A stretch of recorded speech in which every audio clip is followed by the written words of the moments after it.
Thank you all for coming to this celebration of my father's life. It occurs to me that we didn't all introduce ourselves, so you know Debbie. Then there's Jeff, and he'll be up here later. I'm third, the middle child. Jeff was in the middle, but he is the only boy. And then Marty, she'll be up here next. On April 13th, which was a Friday, I was in Indianapolis, and we have some friends of ours who came all this way. It's a great city. I was there for a conference, and it began with a keynote speech from a man named Chip Heath. He and his brother have written several books, and one of them is entitled The Power of Moments. And he was speaking about how powerful moments can be in our lives, where you can be in a place, the right place at the right time, and meet someone, and it could change the course of your life. I left that speech, and I was walking to my next activity, and I looked at my phone, and I saw that Jeff and Debbie were both trying to get a hold of me because something was going on with my dad. I called Debbie, and she told me that my dad had passed away.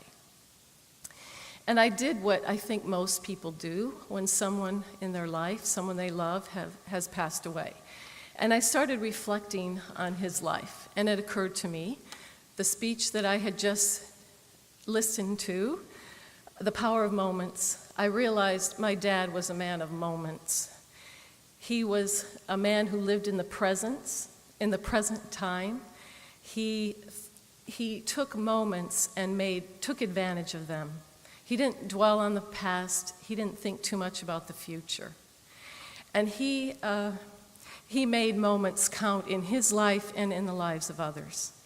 He spent quality time with others. I remember when I was a child, and I think all of us do, he would play with us on the floor for hours, active playing with children.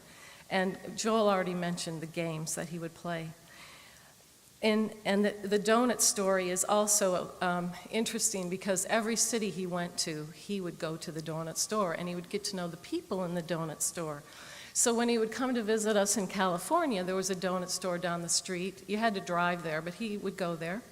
And the people who owned it were from Vietnam. And not that that matters, but they didn't know him at all, and he got to know those people. And so then when he was gone for a period of time, they would ask me, "Where's your dad? Where's your dad?" when I would go in there to get donuts for work. He kept track of kids and what they were doing in their lives. He would go to their sports game. He made connections with people. He was also interested in learning things, learning from others, interested in our learning as children growing up. He invested in our education.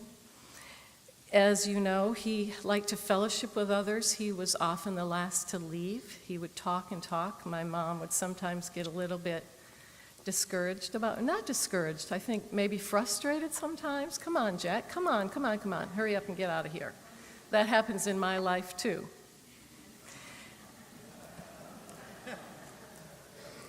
He did not graduate from high school, but he was very smart. He educated himself.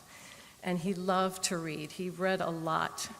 He loved music. As a child, he would have Salvation Army music blasting on the stereo. And then when I got older, he even let me play Beatles albums on that stereo. I remember he liked the Sgt. Pepper album. He liked those songs, and I thought that was so cool that my dad would like those. He loved sports and games. He was a rule follower. And he taught us to follow the rules. But he also taught us that if there were people who didn't follow the rules, to try to find out why they didn't and be merciful about that. And also, as far as games, he didn't play games with people in his relationships. He was real, he was authentic, he was transparent, and he always told the truth. You always knew who you were getting when you met him. No games. He accepted others as they were. He didn't try to put us in a mold as children. He didn't try to tell us what we were going to become and what we were going to do. He let us develop into who God wanted us to be. He loved us unconditionally, and he accepted others, even if they were different. My siblings were reminding me yesterday, and I remembered this after they told me, there was a lady who went to our church as we were growing up. She had severe cerebral palsy, and so she was very disabled physically, but she was very smart. But he would pick her up, my parents would pick her up and take her to church almost every week. And he would carry her up the stairs because the chapel was on the second floor. He also had some opinions in our core. There were some opinions about different people belonging or being accepted. And I can remember my dad took the high road, and he got into some arguments with some of his friends about what was right. And I was proud of him for that because it was really the right thing to do. I also have an early memory of him helping someone out on the street, someone who was out on their luck. He taught us our values. He used to ask us questions like, what would you do if you were in the store and they gave you too much change? Things like that, the ethics kind of questions. The other thing that I admired him for was he loved my mom very much, and he knew that she was wise. So he would work with her as a team and confided in her, and other people confided in them together when they had issues. My dad was resilient. He took life as it came with its ups and downs. So he loved the roller coaster, figuratively and literally. When we were about 5 or 6, Jeff was probably 6, I was probably 5, we went to Toronto for this exhibition.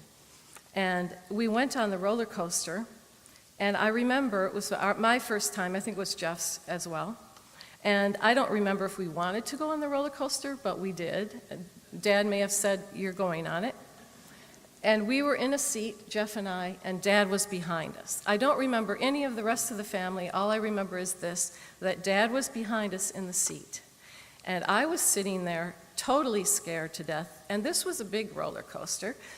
And he had his hands on the back of our necks the whole time.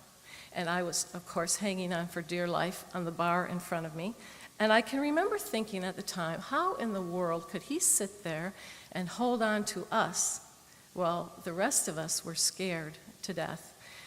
That was the first time, I think, in my life where I realized that my father was my protector and that he cared so much about us as a protector, and he would protect me. And I saw that over and over again throughout the rest of my life in times that I needed him. He provided security in our home. There was never a time where I felt insecure, where I felt my father was going to be one way, 1 minute, and another way some other time. But he didn't shelter us too much either. He allowed us to go through difficulties, hardship, even in our teenage years with conflicts. He did not step in and try to solve everything for us. Most importantly, he loved the Lord. He studied God's word, and he prayed every day. And he encouraged others to follow Christ. Debbie reminded me yesterday, and I remember this, that one of her best friends lived several miles away, but he picked her up every single day to go to Sunday school. She is now with the Lord, but no one else in her family knew Christ. Later on in life, both of her parents found Christ. But that was Debbie's lifelong friend, and she's with Christ now, I think, because my parents took her to Sunday school. I've heard it said that there are two kinds of people in this world: the kind who make you feel good when they walk into the room, and the kind who make you feel good when they walk out of the room. My dad was the first kind. He made me feel good when he walked in. He was a true soul saved by grace. He loved Jesus. He was a true soldier of Christ in God, and he loved the Salvation Army. He was a true example of God, our Heavenly Father's love, and we were privileged and blessed to have him as our earthly father. Thank you.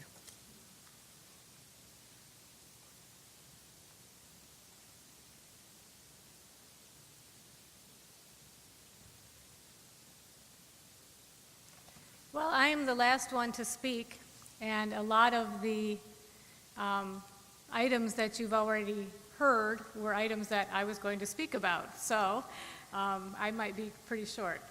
When my sister Debbie called to say that our father had passed away, the first thing that came to my mind was what he looked like, that image of him in my mind. And I wondered, how long would I be able to remember that? How long would I remember what he looked like without having to look at a picture? But then I thought, but that body was just his shell. That was just the outside of my dad, the spirit that was inside that body for 93 years. And so I immediately started thinking of things that, everyday things that remind me of my dad and that will always remind me of my dad. And I'd like to share a few of those things with you today, and I hope that you will also nod your head and smile and say, yeah, that was Jack, and I'll remember him because of those items, those things. You already know my dad loved sports. He was a great sports fan. And because I was the youngest, I got to spend a lot of Friday nights sitting in the bleachers of a high school football game or a high school basketball game, just me and my dad, probably until the time, maybe 5 years old, until the time I could drive. Those were great memories. I always remember those times. I knew the names of the high school basketball players, and I think one of those years they won the high school state championship. And 2 years? And then again, my senior year, they won the state championships, and we were there to share that memory. He also loved U of M football. He loved Bo Schembechler. And because I was the youngest, my dad had season tickets to the football games on Saturdays. And so I was very popular at high school because some of the other kids wanted to go to the football games too. So my dad would, if someone else said, hey, if your dad ever doesn't want one of those tickets, let me know. And there were times when I think my dad purposely let that other person go to the football game with me. So he also was a great Tigers fan. And I think when I was 8 years old, I remember sitting on his lap watching the Tigers on TV. And I learned how to keep score in a baseball scorebook, watching the Tigers play. And I still love the Tigers today. On the back of one of those choruses in my dad's Bible, he had written a lineup of some kind. I don't know if it was during church or what, but he had written a lineup, and it wasn't too long ago because some of the players in the lineup, we think it might have been a dream team, but some of those players were current players. Trout, Cabrera, Victor Martinez. So they're people who are still playing on the specific teams that he had listed. And so that wasn't that long ago that he was still sharp enough to recall those players. He also always had little notes. I think he wrote every lineup. Every game he watched on TV, he would write down the lineup on these little pieces of paper that he saved and that now I have in my possession because that was something that I really wanted. He would also have stacks of change on his dresser up north to get the newspaper out of the paper box. I think he bought 2 newspapers every single day. So he was a big newspaper reader. He also was a drummer. As you already heard, he loved to play in the Salvation Army band. But he also always had a quarter in his pocket. What's that for, drummers? Cymbal scrape, there you go. He was always ready for that cymbal scrape if it came up. And I cannot play Jim Curno's Here at the Cross without hearing my dad's cymbal scrape on cymbal. He also always had one of those tuning wrenches in his pocket for the bass drum. He loved crossword puzzles. He always had an ink pen. He loved Tom Clancy novels. He wore Old Spice. I can't smell Old Spice or listen to an Old Spice commercial without thinking of my dad. He loved Andy Griffith, Gomer Pyle, Barney Fife. Hershey bars, solid chocolate Hershey bars were always in our refrigerator at home, and donuts and coffee. My dad was also a mentor. For many years, he was on the faculty at the Salvation Army Territorial Music Camp, CMI, in Wisconsin. And there were times when the faculty had to report early, and there were times when he would drive all the way back from Wisconsin to Flint to pick up the kids so they could go to camp. It was important for him that kids got to camp, to music camp, not just because of the music, but because of all of the other values and spiritual growth that took place at those music camps. And I know that he was a softball catcher. You all know that. His fingers were crooked because he was a softball catcher. He would hold up his hand and his fingers went in all different directions. And many of you in this room today played with him on the church softball team. I know Dave Britcher and I were talking before the service this morning. And so many of you played beside him. Many of you probably stood beside him when he was very passionate about some calls that I'm sure were wrong by the referees or the umpires. My dad was also a coach, a referee, and a manager. Unfortunately, none of his children had any athletic ability whatsoever. None. The next generation, the grandkids and the great-grandkids, I'm sure he was proud of the fact that many of them are athletic. But we weren't. But if we had friends who were, he was very quick to ask them if they wanted to play on the church softball team. Not just because he needed players, but I think because that they had to go to church if they wanted to play on the team. And there were lives that were changed because of the people that we had in our lives that played on the church softball teams, who now have gone on to have families of their own attending different churches. My dad was a friend. He loved to catch up with everybody. He loved to always find out what was going on in their lives. He was always the last person to leave church on Sunday morning, and always the last person to leave any concert or any Salvation Army event because he was talking. And my mom was pulling him, Jack, we have to meet for dinner. But he was a friend to everyone. Everybody who ever met him was his friend. My dad loved the Salvation Army. He loved the music of the Salvation Army.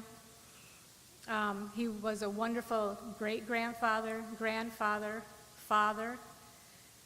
He loved my mom unconditionally, and my mom took such loving care of him until he breathed his last breath. And I thank God that she was able to do that. And I know that my dad would have not wanted it any other way, so thank you, Mom, for that. My dad, more than anything, though, loved the Lord, and he shared God's love through his actions every day. My dad would want us all to remember that the most, and that he would wish that for everyone here, and that he would be hopeful that someday he will see us all where he is today, playing the bass drum in the band. Thank you.